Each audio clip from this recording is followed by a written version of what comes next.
In this video, we're going to define simple harmonic motion and talk about different properties that we can calculate and quantify in this kind of problem. So let's look at some different scenarios here: a Ferris wheel, a merry-go-round, a pendulum, a wind turbine, and a bobblehead. All of these have some sort of motion, and that motion is typically described as this cyclical, whether it's back and forth or around and around kind of motion. And all of these are very repetitive. These two features are really important for us to describe a type of motion that we're going to call simple harmonic motion. It's this repetitive motion that goes back and forth and it repeats exactly the same way every single time. Now, simple harmonic motion can be abbreviated SHM, and we have different ways that we can time it. One way that we can time it is by calculating or timing, measuring something that we call the period. Period is if you take a spring and you stretch it out to its longest position and release, that spring is going to bounce and then come back to where it is. This is what the timing is going to look like. You'll start your timer, let it go all the way to the top, all the way back down, and stop your timer. That is known as the period of this oscillating motion. We are not going to quantify the time like this, starting it in the middle and then ending it right when it gets back to the middle. If we did start in the middle, I'd have to go all the way back up and back to where it started to count as one complete period. This is one way that we can calculate and quantify the property of timing this wave. We'll call it the period. It is the time per cycle. We have seen this in circular motion. In circular motion, we call this capital T, and our units are seconds. Basically, it's the time for one complete wave, one complete circle, one complete back and forth of our simple harmonic motion. Now, another way that we can calculate or property define how fast this wave or this simple harmonic motion is going is the frequency. Whereas period is time per cycle, frequency is cycles per second or cycles per time. It's essentially the opposite of what the period is. Period is how long does one cycle take. Frequency is how many cycles can you fit in a certain period of time. This is represented in symbol of this kind of italic lowercase f, and our units are units of hertz. The derived unit is hertz. Its fundamental units is actually 1 over seconds, or seconds to the minus 1. It is per second. Now, these properties are related to each other. The period is 1 divided by the frequency. That equation is given in the data booklet in topic C1. P is equal to 1 over F. And you can use that to calculate the period if you know the frequency. But you can also, because these are reciprocals, make it go the other direction as well. So if T is 1 over F, F is also 1 over T. These are very much related to each other. So let's see a couple scenarios where that is true. Taylor Swift's song "Shake It Off" has a tempo of 160 beats per minute. That's about 2.67 hertz. So 2.67 beats every second.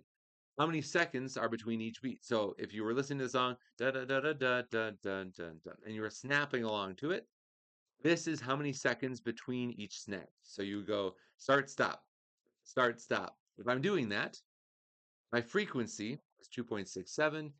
Period is unknown. It's 1 over frequency. Plug them in, and you can find that the period is 0.37 seconds in between snaps. That's the time for each beat. Another way, the other direction, you're standing on the beach with your feet in the water and notice that a new wave comes crashing every 4 seconds. What is the frequency of these waves? Well, here, 4 seconds, seconds is a period. It's the timing of one complete cycle. Frequency is unknown. Frequency is 1 over period. 1 over 4 seconds is 0.25 hertz. The meaning of that is that you experience a quarter of a wave every second. When we get into sound and light, most of our frequencies are going to be larger than 1. So, for example, you might hear a sound that's 600 hertz in frequency. That means a vibration of 600 vibrations every second. It's a little weirder to think about a partial wave in that second, but that's exactly what's happening. The wave takes 4 seconds each time. All right, a little bit more challenging. You're pushing your younger brother on a swing. You end up pushing 12 times in 1 minute. What is the period and frequency of the swing? So, as a reminder, period is the time for one push. I can fit 12 into 1 minute, and there are 60 seconds in a minute, which means the period is 60 seconds divided by 12 times to get the timing for one complete push is 5 seconds. Now, if I know the period, I can find the frequency. That's 1 over t. 1 over 5 seconds is 0.2 hertz. So sometimes you're going to have to just think your way to that understanding of period or frequency. And if you're ever unsure, just look at the question, look at the number, and say 5 hertz. Does that make sense? 5 hertz would mean 5 times every second. That would be a pretty frantic push in this scenario, especially when you know that it's only 12 times in a minute. 5 times a second wouldn't make sense. So 5 must be your period, and then point 2 is a more appropriate frequency. Okay, and the next equation that we're going to see here in our data booklet under period is 1 over frequency, but it's also 2 pi over omega. Omega in this case is representing the angular frequency with units of per second or seconds to the minus 1. You've seen this before. In our circular motion unit, we also had an omega. We called this angular velocity in radians per second. And even more so, we have specifically seen kind of this formula before. If I rearrange this t is equal to 2 pi over omega, I get omega, the angular frequency or angular velocity, is 2 pi over t. One revolution we said was 2 pi radians around, divided by the time for one revolution, and we get its angular velocity. This relationship is the same, but now we are going to use it to calculate something else. We'll ultimately use it to find an acceleration and then find a force from that. So if I have a mass on a spring and I let it oscillate. First, if I just let it hang there, it will find its equilibrium position, basically the position that the force of gravity and the force of the spring are canceling each other out. But if I provide a downward force, and I distort it downward, and I release, it is going to spring upward from this minimum all the way up to some maximum. And then it's going to keep oscillating around that equilibrium position. Now, the distance you are from equilibrium is known as the amplitude, and it's the same on the top and the bottom. And this is a classic example of simple harmonic motion, something that is continuing this oscillation around this equilibrium position in a consistent way. So let's look at some of the forces that are playing in here. If I pull this down and I release, the spring is going to cause it to spring back up. That is my overall net force. If I pull it up, my net force actually goes down, and it goes up, and then it goes down. Notice here, the net force gets larger the farther you are away, but it's always pointing towards equilibrium. We call this the restoring force. So if this object is going to find its way back to equilibrium, some force is causing the acceleration to make it move in that direction. That is the restoring force. So no matter where you are, relative to equilibrium, you can figure out what the restoring force is going to be. And we will say that as the restoring force, as the object is below equilibrium, restoring force is up, let's call it positive. And if it's above equilibrium, restoring force is down, let's call it negative. Now we can put displacement into this. If I'm pulling it down, let's call that a negative x or a negative delta x. If I'm pulling it up, let's call it a positive delta x or a positive change. Now this, you'll notice, is always opposite. We saw this in Hooke's law. There's a little negative here that says that the force is opposite to the displacement. The IB physics curriculum calls this FH, the force of the spring. And that negative is representing this idea that if I displace it downward, its overall force will be up. And then if I push it up, its force will be down. And we know that acceleration is always going to be in the same direction as the force. So if the force is down, so is the acceleration. Negative force is negative acceleration. Positive force is positive acceleration. We can describe this with a statement and say, well, the acceleration is proportional to the opposite of the displacement. Basically, that means a couple different things. A proportional to, we can represent in this relationship here, mathematically proportional to shows up as this little symbol, kind of looks like a little fish. Not proportional to, basically saying here, the farther you move it away from equilibrium, the more force and more acceleration that object is going to experience. But it's not going to experience in the same direction as the displacement.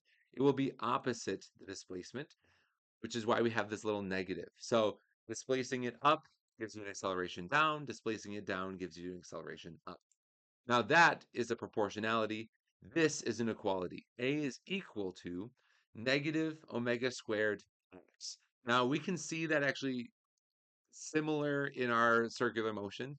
that parallels some of the circular motion equations that we saw. But we are going to use that from our data booklet to then calculate something else, namely a force. Um, that's mainly the reason that we're going to use this omega symbol in the first place. So let's look at an example where we're going to take some information about our spring in simple harmonic motion to ultimately calculate the spring constant of that spring. So a 4 kilogram object attached to a spring undergoes simple harmonic motion on a horizontal frictionless surface. So this is going back and forth instead of up and down, but the motion is the same. If the oscillation period is 3 seconds and the amplitude is 0.2 meters, what is the angular frequency, maximum net force, and spring constant? Well, angular frequency is simple. Let's first quantify what we have. We have 4 kilograms, that's mass, 3 seconds is a period, and the amplitude is going to be how much our spring is stretched. We call that x. Well, angular frequency is in our data booklet as t is equal to 2 pi over omega.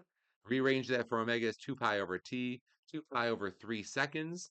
It's 2.09 meters per second. That should actually be per second, not meters per second. My maximum net force is going to be related to the acceleration. If I know what omega is, I can plug that in. 2.909 squared times x is 0.2. I can find an acceleration of negative 0.87 meters per second squared. This is the acceleration at the lowest point or the highest point, basically at my maximum amplitude, at least what's written here. Now, that acceleration can help me find force because force is mass times acceleration. The mass is 4, my acceleration is negative 0.87, which gives me a force of negative 3.5. So if I displace it upward at 0.2, my force is going to be downward at negative 3.5.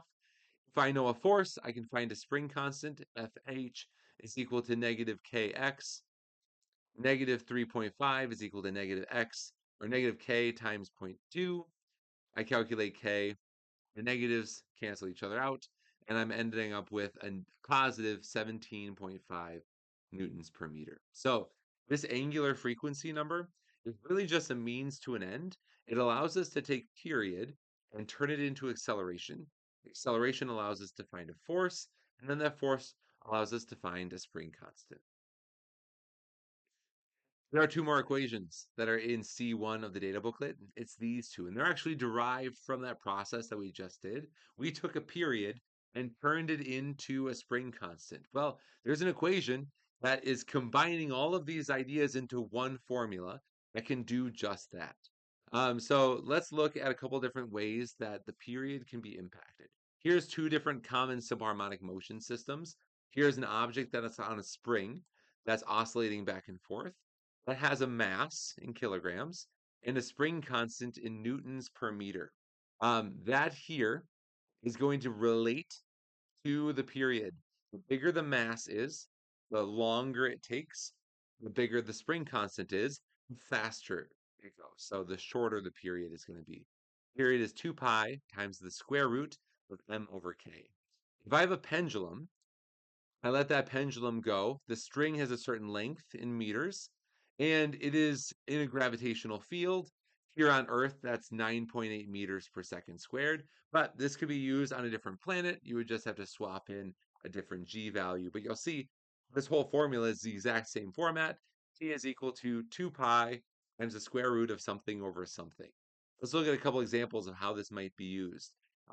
There are spaces that you can design a really long pendulum. For example, at my school, there is a science silo that you can hang a pendulum from the very, very top and then actually calculate the height. If we time this pendulum and we see it swinging back and forth very slowly because it's a very long pendulum, the time starting now, gotta go, and then ending back where it begins, it stopped a little bit early there for me, is a time of 5.5 seconds, roughly. Now, if I take that 5.5 seconds and I plug it into this equation, knowing that we are on Earth, 9.8 meters per second squared, the only thing I don't know is L. And you have to be careful in some of the calculating. 5.5 divided by 2 pi, making sure that 2 pi is in parentheses, or do it one at a time. 5/5 divided by 2 divided by pi. Then you take the square of that, you square it, and you multiply it by 9.8, you can find a length for that pendulum. The length is going to be about 7.5 meters. This is a great strategy to calculate a distance or a length of that pendulum. You just have to make a pendulum and make it go back and forth. If you time something with a known length, you can actually calculate g in this way. There are some examples in pop culture this happening. There's a great book called Project Hail Mary, in which the character does this in the first chapter to figure out why everything feels weird. He calculates what g is using a simple pendulum of a known length. Okay, that was the pendulum equation. Let's do one more equation here using our spring constant equation. One of my favorite applications of this is how astronauts find their mass when they're on the International Space Station. You obviously can't just step on a scale in that scenario. So the way they weigh themselves is they hold on to a spring that's oscillating back and forth. Is a pretty specialized piece of equipment that times how fast that oscillation is going and spits out a mass. We can do that with our equation. So here's the scenario. We have an astronaut's mass that we're trying to find. If the spring constant of this spring, we can see that astronaut going back and forth, it's 375 newtons per meter. It results in an oscillation period of 3 seconds. We're going to use this equation, m over k. M is the mass, k is the spring constant, t is the period. I know the period and I know k. The only thing I don't know is the mass. Again, 3 divided by 2 pi. Take the square of that, multiply it by 375, and you'll find a mass of around 85 kilograms. Really cool that you can weigh things in space. Later on in the video that I pulled this from, he actually gets off the equipment, and we can see that it vibrates much faster without him there. The heavier the astronaut, the slower the oscillation. All right, so in this video, you should be able to describe simple harmonic motion using these timings of period and frequency. You should be able to calculate period frequency into angular frequency, and then describe the direction and calculate the magnitude of force for an oscillating spring system, basically talking about how the force is opposite the direction that you have displaced it, but is always toward the equilibrium as a restoring force. And you should be able to calculate and describe the properties of a spring or pendulum that impact the period. So those last couple equations, we were plugging in properties to calculate how fast that pendulum or that spring is going to oscillate.